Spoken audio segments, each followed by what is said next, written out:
est matinal ce matin, on s'est levé tôt, il est 8h15. On est prêt à visiter la ville de Lisbonne car on a un bus à 4h de l'après-midi qui nous emmène directement au sud du Portugal, à Lagos, parce que bon, on n'a pas le temps de faire du stop, il y a au moins 4 heures de route. Puis il faut quand même qu'on avance. Hein. Pão de Deus, le pain de Dieu à la noix de coco, un petit millefeuille à 1 euro, de café et un grand palmier à 1 euro aussi. Et moi. Et toi? Toi tu es très cher, très cher. Là on est en ce moment sur la place de Praça Dom Pedro. Et donc c'est une place qui date du Moyen-Âge. Donc elle a connu énormément de choses, notamment les célébrations ou les révoltes ou aussi les exécutions en place publique. On vient de rencontrer un mec, il avait la soixantaine, bien sapé, petit costard et tout. Et en fait sa couverture c'est de vendre des lunettes. Et il vient, il fait: tu fumes le hashish. Si vous avez envie de passer dans des petits quartiers sympas sans marcher, bien sûr il y a le fameux tramway de Lisbonne, très populaire, qui est juste derrière nous là.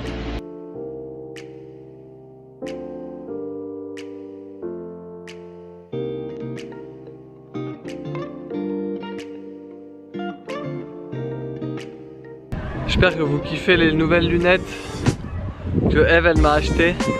Alors si vous venez aussi à Lisbonne, il faut savoir qu'il y a à peu près 16 belvédères, donc 16 points de vue où on a un beau panorama sur la ville. Celui-là, il est plutôt joli.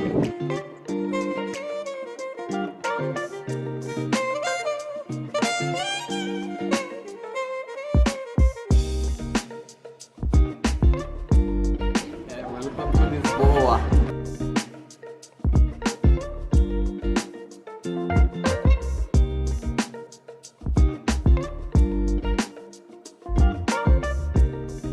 Wow, regardez, on trouve des pans comme ça dans la ville. Wow, magnifique.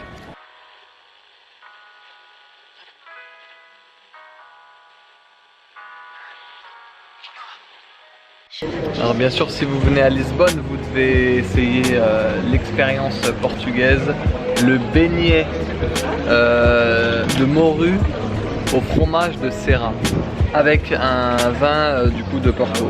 De la mer est venue la morue, de la terre est venu le fromage de Serra, aussi ancien que le Portugal est considéré par beaucoup comme le meilleur fromage au monde.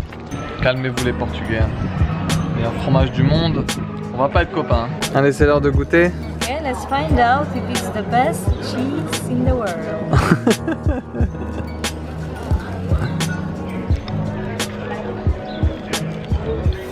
Le fromage il est bon. C'est vrai. Mais bon, c'est le fromage à raclette. À peu près, ça ressemble.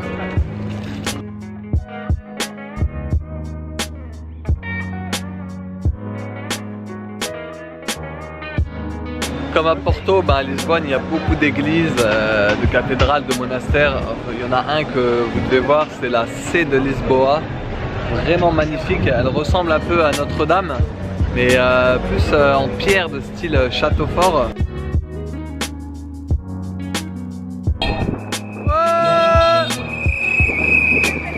On se trouve actuellement sur la place du marché qui est somptueuse, juste au bord de l'eau. Et juste derrière nous, là, il y a l'Arc de Triomphe de la rue Augusta. Les travaux ont commencé au XVIIIe siècle et suite à un tremblement de terre, ils ont dû tout démolir et ils ont tout reconstruit du coup au XIXe siècle.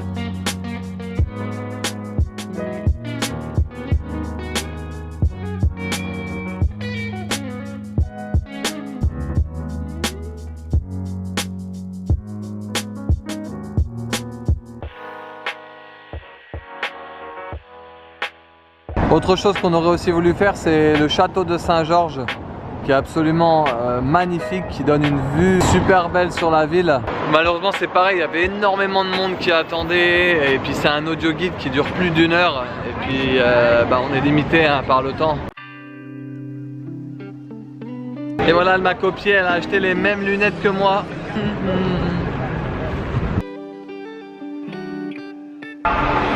Et voilà, notre bus il est juste derrière nous, direction Lagos. En tout cas, si vous avez envie de voyager au Portugal en bus, c'est pratique, c'est pas très cher. Il y a des bus pratiquement qui rejoignent toutes les villes. Vous voyez là, on a tous les bus qui partent de chaque ville, qui vont dans plein de villes différentes, même des petites villes. Hein. Voilà, là on va faire Lisbonne jusqu'à Lagos. Et voilà, nous on a passé une bonne journée à Lisbonne. Hein, bonne journée, très belle ville. Pas très grand, mais un peu trop grand pour moi. J'ai quand même préféré Porto. Là on est dans le bus direction Lagos. 3h45 de bus, sud du Portugal. Je sens que la chaleur va vite revenir. Et je suis pressé d'arriver à Lagos pour des plages magnifiques avec les rochers, etc. Ça va être splendide.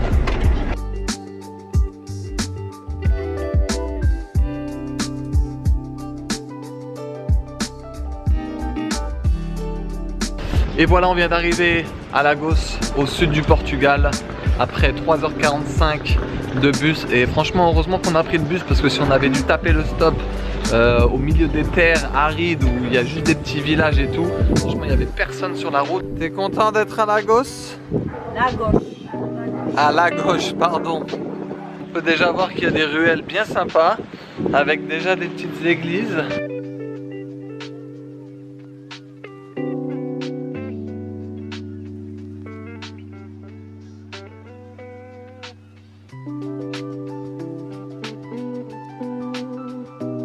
Comment tu te sens, Sully? Hein? Ah, mal au genou. Au genou. Aïe. Too much up and down. Up and down, up and down. Up and down, up and down, up and down. Et là, on a des belles ruines d'un château. Il y a des petits palmiers. Vraiment très joli. Mais par contre, c'est venteux, hein.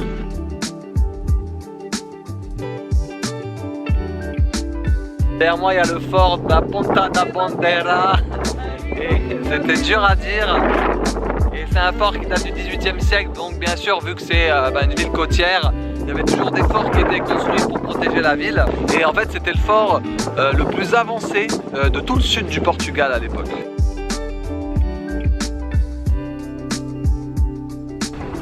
On a choisi du coup le camping ce soir comme option. Hein, chérie? Donc 10 € la nuit. Voici les emplacements. Alors il n'y a pas d'emplacement délimité, hein. C'est comme au festival de musique. Tu plantes ta tente où il y a de la place. Bon, ça va, il y a beaucoup de place. En fait, il y a des gens qui vivent dans le camping. Ils ont installé leur tente, je pense ici toute l'année. Il y a des chiens qui aboient. Très très roots les campings portugais, franchement. Mais bon, c'est pas cher. Ils peuvent pas fermer leur gueule un peu ces chiens là?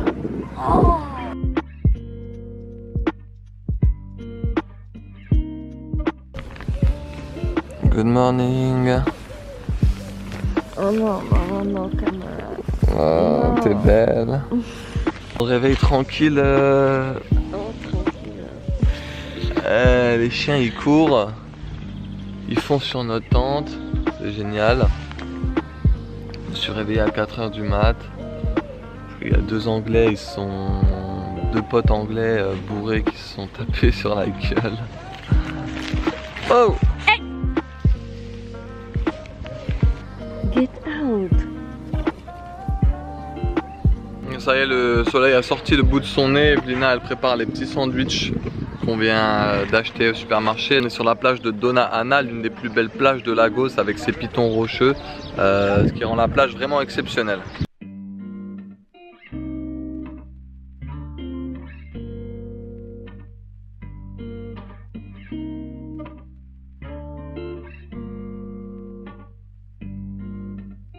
Ce qui est bien, c'est que sur cette plage, on peut escalader un peu les rochers pour se retrouver en fait dans des petites grottes tranquilles.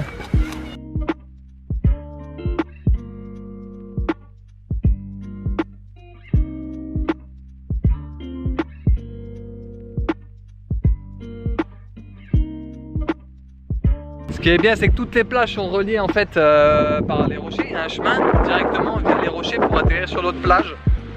Oula, j'ai failli tomber. Et voilà, on est sur le petit chemin qui traverse la plage à une autre. Magnifique. Et voilà, on a rejoint l'autre plage depuis les rochers ici.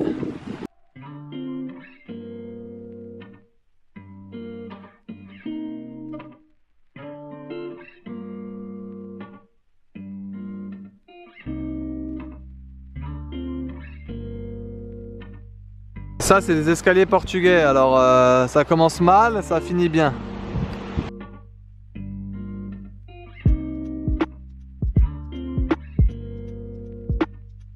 Et tu viens de caler ici avec tes potes le soir, t'es bien hein? Cale un petit barbecue ici.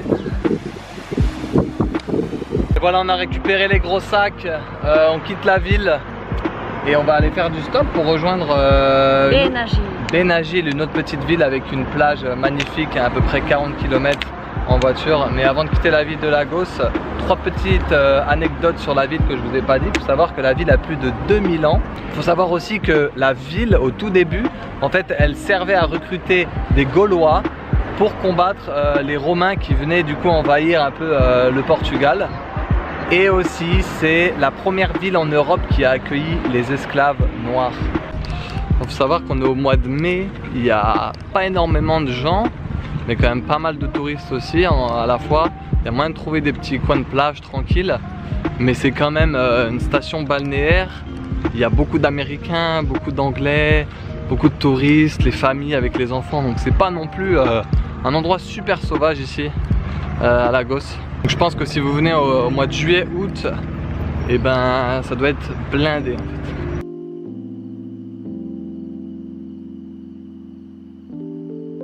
Et voilà rebelote, on est à la sortie de la ville de Lagos, prêt à faire de l'autostop pour rejoindre l'Est.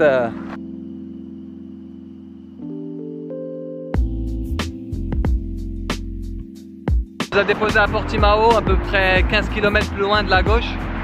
Donc là on est sur la N125, c'est l'une des voies les plus pratiquées du sud avec l'autoroute.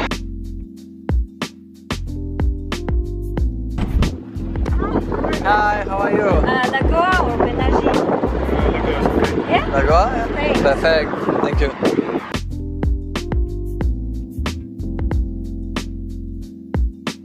Le mec qui nous a pris, il nous a déposé 15 km plus loin. Allez, c'était un gars, un néerlandais avec son fils. Il est venu ici avec sa femme, ils sont en train de monter un business. Ils ouvrent une maison pour les gens malades, des maladies chroniques, chroniques de la fatigue ou des choses comme ça. Donc vraiment un très très bon projet. Et le mec était super cool. On va essayer de rejoindre Benagil. C'est encore à un quart d'heure en voiture. On est actuellement dans la ville de Benagil. Alors c'est la fin d'après-midi, donc il n'y avait pas énormément de monde qui se dirigeait vers cette destination, surtout que c'est vraiment très très petit. En fait c'est une plage très sauvage, très très jolie. Du coup on voulait prendre un bus, mais c'est dimanche donc il n'y a pas de bus, donc on a craqué, on a quand même pris Uber. Hey yo! Oh putain, c'est dur avec les sacs.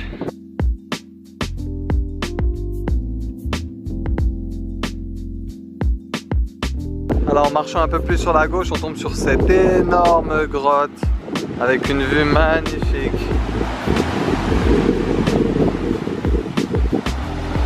J'aime bien parce que le soleil est fort et en même temps il y a un vent très doux en fait qui équilibre bien, et puis c'est très très sauvage.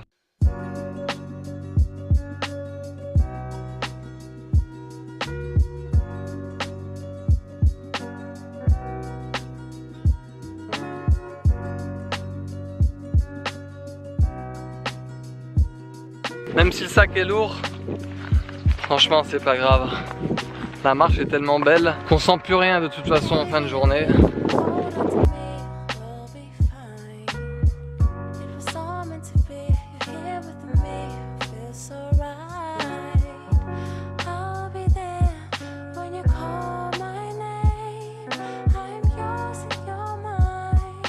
Il y a un petit parking là derrière moi, là-haut il y a des gens qui sont en train de camper, ils ont des camping-cars et tout. Je sais même pas si on va rejoindre la plage finalement, hein. Pas besoin, hein. On peut planter la tente ici, avec la mer en face comme ça, sur les rochers, magnifique. J'ai jamais vu ça, c'est une cabane pour chat. Voilà, on est ici, on a fait tout ça. On est parti de Benagil, regardez. Ça continue encore, hein. Et voilà sur la falaise avec cette magnifique vue. On va planter la tente ici. En plus il y a du sable, donc c'est parfait. Ah, voilà. On a un petit chat comme pote. Qu'est-ce qu'il y a? Menu Alors. pour ce soir. Noodles camarao, Parfait. pasta bolognaise, Pasta bolognaise. lentilles, Pain. pain, Concombre. melon. Un peu de chips.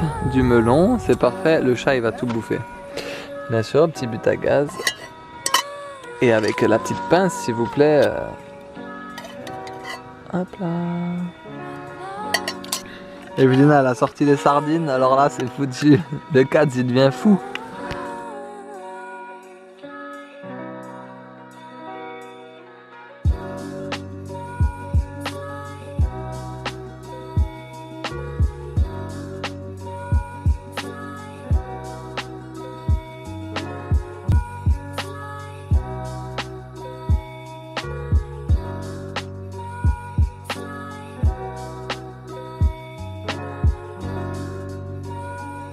Et voilà, le soleil s'est couché. Nous on va aller se mettre dans la tente et je pense qu'on va bien dormir ce soir. Donc on se dit à demain. À demain. Bisous bisous.